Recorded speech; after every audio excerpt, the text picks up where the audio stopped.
नमस्कार साथियों, आप सबका पुनः स्वागत है श्रद्धा स्टोर ज्योतिष में।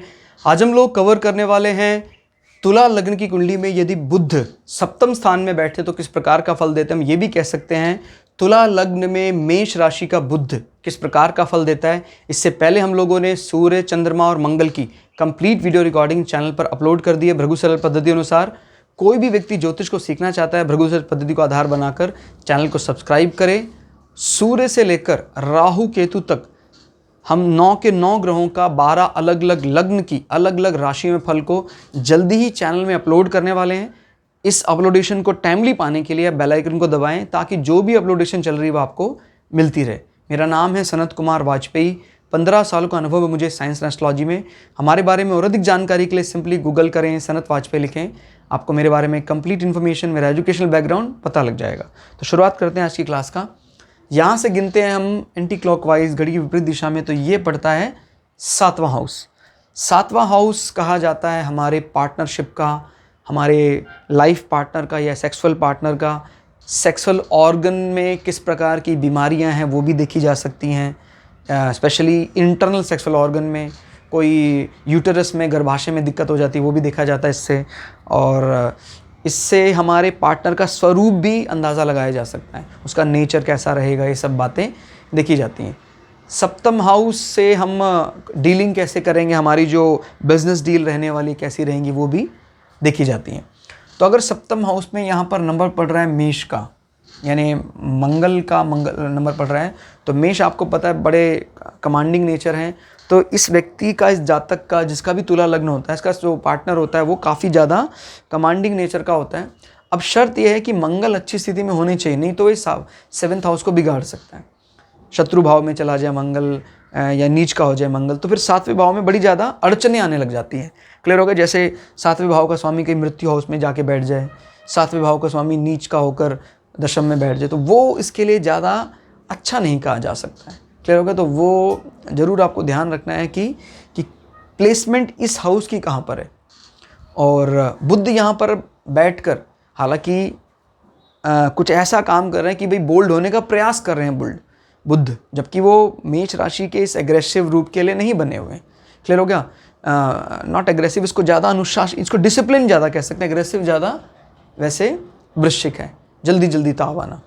ये कर्तव्य परायणता की बात भी करता है, अपने देश के लिए जान लेने और देने की बात करता है। क्लियर हो गया? अभी बुध यहाँ पर आके बैठे हैं, तो बुध हालांकि उस बोल्डनेस के लिए नहीं बने हुए हैं, बुध के काम दूसरे हैं, लेकिन बुध जब यहाँ आ जाता है तो आपके पार्टनर में वो गुण लाने का प्रयास करता है और आपके इन हाउसेस को इन पे डिपेंडेंट बना देता है। क्लियर हो गया? अब जैसे आपका भाग्य वो आपके पार्टनर के डिपेंडेंट हो गया, अपने से 11 होकर बैठा है। 11 नंबर प्राय लाभ की बात करता है, तो आपके पार्टनर के कारण अपने जीवन में भाग्य को आता देखेंगे कुछ चीज़ों में लाभ होने के कारण। क्लियर हो गया? और 12वें भाव का स्वामी भी अपने से 8 होकर केंद्रा में बैठा है। तो देखो यहाँ पर तो एक कदम बढ़ रहा था लक्ष्मी योग की तरफ या राजयोग की तरफ, नॉट लक्ष्मी योग, राजयोग। राजयोग यानी एक लक्ष्मी त्रिकोण एक केंद्र हाउसेस के साथ जाता है, तो इसके जो इम्पैक्ट होते हैं वो बड़े सडन होते हैं और उसका प्रभाव बहुत बड़ा होता है। क्लियर हो गया? बट राजयोग एफर्ट नहीं करवाते हैं, ऐसा नहीं है। याद रखिएगा, कोई राजयोग अगर लक्ष्मी त्रिकोण में बनता है तो वो कम एफर्ट्स में ज़्यादा फल देते हैं। कोई राजयोग त्रिकोण केंद्र हाउसेस में बनता है तो उसका यश तो बहुत ज़्यादा होता है केंद्र हाउसेस में हमेशा, लेकिन याद रखिएगा उतना ही ज़्यादा ये जी तोड़ मेहनत करवा देते हैं। कई बार तो आदमी को लगने लग जाता है यार बेकार कुंडली है, कुछ है ही नहीं, ये हाउसेस इतने ज़्यादा है, मतलब ये कहते हैं क्या बोलते हैं आप उसको, एकदम से कोई सामने आता आपके सामने कहता है अरे इसको तो हमने ज़ीरो समझा था, ये हीरो कैसे निकला। वो इस हद तक तोड़ देता है कि आदमी को, व्यक्ति मानने लग जाता है कि ये नगण्य है। तो ये केंद्र हाउसेस में राजयोग जब बनते हैं सारे के सारे, तो वो प्रभाव जल्दी दिखाता नहीं है। बहुत विष्णु आपको पता है क्या करते हैं, पूरी तरह उसको तपा देते हैं। सुदामा आपको पता है अंत तक परीक्षा देते रहे, लेकिन जब उनकी परीक्षा में पास हुए तो फिर कोई नहीं था आमने सामने, सब सुदामा ही सुदामा थे, पूरी नगरी में सुदामा ही थे और कोई नहीं था। तो ये गेन इतने फास्ट होते हैं, लेकिन ये परीक्षा भी बाप रे, सबके बस की बात नहीं है, सीधी बात है। जैसे कुंडली में ना कई योग आप देखिएगा, योग अब नज़र आते हैं, परिधि, ऐसे सौभाग्य योग, शोभन योग, व्रज योग, क्या बोलते हैं, इंद्र का जो व्रज होता है, जो उस पर फेंकते हैं। तो याद रखिएगा अलग अलग प्रकार के ये योग बनाए गए हैं। इससे पता लगता है कि इन राजयोगों को वो किस प्रकार से टैकल करेगा। जैसे मान लीजिए किसी के जीवन में जब जन्म हुआ, उसका वज्र योग में उसका जन्म हुआ और उसके जीवन में वज्र योग है और उसके कुंडली में कई राजयोग हैं तो इसका अर्थ क्या होगा? कोई हेल्प नहीं कोई हेल्प नहीं का मतलब जीवन का पहला दौर पूरा बीत जाएगा विदाउट एनी हेल्प। जीवन का दूसरा दौर भी मतलब उसके 8-10 साल ख़त्म हो जाएंगे और उसको जितने डेट्स दिए गए थे एस्ट्रोलॉजी के, वो सब डेट्स नागवार से लगेंगे और उसके बाद उसके जीवन में वो होगा जिसकी कामना भी कोई नहीं कर सकता है। यानी वो कभी भी नहीं टूट पाएगा। उसके बाद वो दुनिया को राह दिखाने वाला होगा और इतनी ऊंचाइयों तक पहुंच जाएगा जिसकी कल्पना, जिसके ख्वाब लोग देखते हैं। तो याद रखिएगा केंद्रा हाउसेस के जो राजयोग हैं, ये सुदामा की तरह विष्णु का भक्त है, उसकी पूरी परिक्रमा, उसको कंगाल करने तक निचोड़ देते हैं उसको एकदम। तो मतलब भगवान से यही कामना है कि थोड़ा बहुत सपोर्ट मिलता रहे तो हम चलते रहेंगे लक्ष्मी त्रिकोण के सहारे, नहीं तो अच्छे टूट जाते हैं यहाँ। क्लियर? तो बुद्ध की यहाँ पर दृष्टि बताती कि आपको एक प्रकार का केयर देने के लिए बुद्ध आ गए। जैसे मैंने बोला ना, कामना है कि विष्णु लक्ष्मी आ जाए, तो लक्ष्मी त्रिकोण विष्णु को केयर करने आ गई है। और तब जब इस हाउस की हालात थोड़े से वैसे नहीं थे जो बाय डिफ़ॉल्ट होने, क्योंकि शुक्र इसके कारक होते हैं, कारकत्व से बिल्कुल विरोधाभासी है। मंगल तो कमांडर है और शुक्र तो आपके वाइफ को रिप्रेजेंट करता है। तो वो अगर यहाँ कारकत्व से संबंधित कोई प्लैनेट होता तो आपको आनंद सुख दिलाने वाला, तो अब आपके बेडरूम में कोई तलवार लेके बैठा हो तो कैसा लगेगा आपको? अंतरंग संबंधों में इस प्रकार का एग्रेशन अगर कोई दिखाता है तो क्या प्रेम प्रभावी हो सकता है? नहीं हो सकता है। लेकिन बुद्ध ने यहाँ पर एक बोल्डनेस दिखाई है। अभी कहता चलो मैं करता हूँ, मैं कुछ बातचीत करने का प्रयास करता हूँ। हालांकि फेवरेबल होगा ही और ये इसके इम्पैक्ट अच्छे होने के कारण आपको बलवती लगेगा वो, क्योंकि बुद्ध के कारण जब आपको कोई अंतर्दशा लगेगी तो जब पार्टनर के कारण आपको कुछ फ़ायदा आता दिखाई देगा तो आप उस चीज़ को देखो। हमारा लौकिक दृष्टि में तो ये आधार है कि अगर हमें किसी व्यक्ति के कारण बार बार फ़ायदा होना शुरू हो जाता है, हम उसके एग्रेशन को भी एक्सेप्ट करने लग जाते हैं। जो बुरी चीज़ें थी उसको भी एक्सेप्ट करने लग जाते हैं। कहते हैं यार ये तो एकदम कंगाल, ना शक्ल ना सूरत, गधे की मूरत, कुछ नहीं है इसका, मेरा पार्टनर एकदम शून्य है। लेकिन उसके पास एक ऐसा गुण है जो उसके सारे अवगुणों को दबा देता है। जब से वो मेरे जीवन में आया, मैंने जहाँ भी पैसा लगाया हमेशा मुझे 15-20 गुना होकर मिला है। और जैसे वो कुछ दिनों के लिए मेरी लाइफ से दूर चला जाता है, सब कुछ खत्म हो जाता है। तो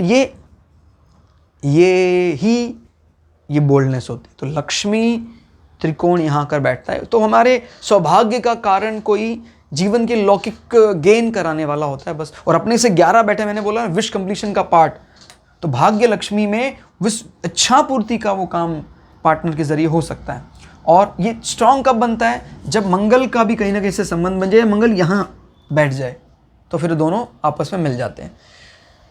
जब कभी, मेरे बात याद रखिएगा, जब कभी भी राजयोग में कोई एनिमी भी इन्वॉल्व हो जाए, एक दूसरे को शत्रुता रखते हैं, तभी भी आपको उनको पूरी तरह एनिमी नहीं मानकर ट्रीट करना है। यानी एक ऐसा मान लो भाई, जैसे पार्लियामेंट में कोई अपोजिशन वाले लीडर भी मैस में आकर बैठते हैं, खाना खाते हैं, एंजॉय करते हैं, पूरी उनकी एक साथ उनका केयरिंग किया जाता है, उनको एक साथ बिठाया जाता है।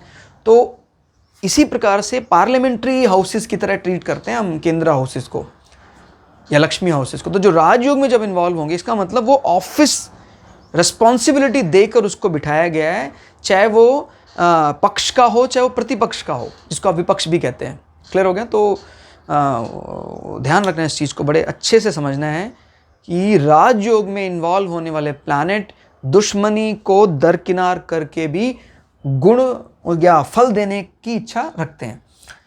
यहाँ से अष्टम में बैठा, हम इसकी बात कर रहे थे। अष्टम में बैठा तो 8वां का मतलब आपको दूरस्थ स्थान से किसी व्यक्ति के जाने से होने वाला फ़ायदा, जाना माने मृत होने के बाद, किसी मृत्यु के बाद कुछ आपको ऐसे में, और उसका कारण कौन था? हो सकता है आपकी वाइफ के कोई रिश्तेदार रहे हों जो आपकी वाइफ को बहुत अच्छा मानते हों, बिटिया की तरह मानते हों, उन्होंने कुछ इस प्रकार के गिफ्ट्स वगैरह आपको भेजे, अच्छी प्रॉपर्टी भेजी, इस प्रकार की चीज़ें 8 नंबर से, क्योंकि छुपा हुआ धन बताया जाता है, अपने से 8 होकर बैठा है। और 12वां नंबर भी छुपे होने की बात करता है। क्लियर? एक चीज़ और याद रखना है, 12वें नंबर से हम दुनिया हमारे बारे में क्या सोचती है उसकी बात भी बताते हैं। 8वें से हम दुनिया के बारे क्या सोचते हैं या क्या छुपाना चाहते हैं दुनिया से, वो 8वें। देखो, जो आप छुपाना चाहते हैं दुनिया से 8वें भाव से, जो दुनिया आपसे छुपाना चाहती है वो 12वें भाव से।